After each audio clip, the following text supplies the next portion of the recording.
বয়স বাড়ার সাথে সাথে শরীর বদলায়, এটা স্বাভাবিক। কিন্তু সঠিক খাবার আর জীবনযাপনে শরীরকে চাঙা রাখা যায়। অনেকেই বলে কি খেলে হারানো যৌবন ফিরে আসে। এখানে একটা সত্য কথা পরিষ্কার করে বলা দরকার। কোনো খাবারই বয়স উল্টে দিতে পারে না।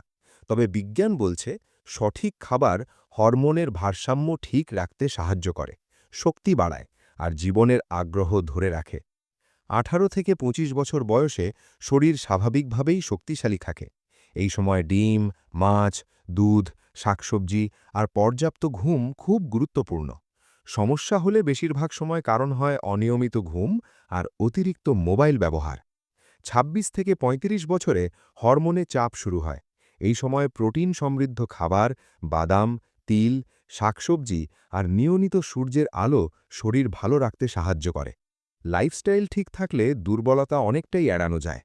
৩৬ থেকে ৪৫ বছরে অনেকেই অনুভব করেন শরীর আগের মতো নেই। বিজ্ঞান বলে এই বয়সে সঠিক খাবার, ভালো ঘুম আর মানসিক চাপ কমাতে পারলে শক্তি ও আগ্রহ ধরে রাখা সম্ভব। চিনি আর ভাজা কমানো এখানে খুব জরুরি।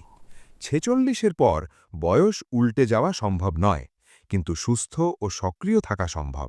হালকা পুষ্টিকর খাবার, মাছ, শাকসবজি, বেশি পানি আর নিয়মিত হাঁটা শরীরকে ভালো রাখে।